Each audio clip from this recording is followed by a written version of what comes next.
মধ্যপ্রাচ্যে যুদ্ধের কারণে ক্ষতিগ্রস্ত প্রবাসী বাংলাদেশি শ্রমিকরা এমন অবস্থার মধ্যে সুখবর মিলছে মালয়েশিয়ার শ্রমবাজার থেকে। প্রধানমন্ত্রী তারেক রহমানের সরকার ক্ষমতায় আসার পর থেকেই দফায় দফায় উদ্যোগ নেয়ার ফলে দীর্ঘদিন ধরে স্থগিত থাকা মালয়েশিয়ার শ্রমবাজার আবারও খুলছে বাংলাদেশিদের জন্য। শ্রমিক পাঠানোর বিষয়টি চূড়ান্ত করতে দেশটিতে তৃতীয়বারের মতো সফরে আছেন সংশ্লিষ্ট নীতি নির্ধারকরা। বাংলাদেশি শ্রমিকদের জন্য মালয়েশিয়ার শ্রমবাজার উন্মুক্ত করতে দুই দেশ সম্মত হয়েছে জানিয়ে কুয়ালালামপুরে সংবাদ সম্মেলনে উপদেষ্টা মাহাদি আমিন বলেন, বাংলাদেশ থেকে শ্রমিক যাওয়ার প্রক্রিয়া শুরু হবে আগস্টের শেষ নাগাদ। নিয়মতান্ত্রিক জটিলতা কমিয়ে এনে এফিশিয়েন্টলি একটা স্বচ্ছ প্রক্রিয়ার মাধ্যমে অভিবাসন ব্যয় কমিয়ে বাংলাদেশ থেকে মালয়েশিয়া জনশক্তি রপ্তানি থেকে শুরু করা।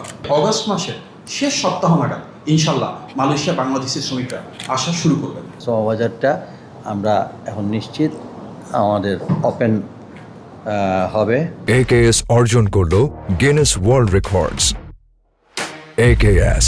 এদিকে প্রতারণার শিকার অভিবাসী কর্মীদের অভিযোগ নিষ্পত্তিতে চালু হলো অনলাইন কমপ্লেন্ট ম্যানেজমেন্ট মডিউল। সকালে এই প্ল্যাটফর্মের উদ্বোধনী অনুষ্ঠানে প্রবাসী কল্যাণ প্রতিমন্ত্রী বলেন, রিক্রুটিং এজেন্সিগুলোর একচেটিয়া ব্যবসা নিয়ন্ত্রণ করবে সরকার, সহায়তা দেওয়া হবে প্রতারিত শ্রমিকদেরও। মালয়েশিয়া যে এটা মানে ইট ইজ আন্ডার প্রসেস। তার আগেই দেখেছি যে পাসপোর্ট, টাকা নেওয়া, মেডিকেলের জন্য লাইন দেওয়া, সিরিয়াল করা, এগুলো বিজ্ঞাপন চলছে।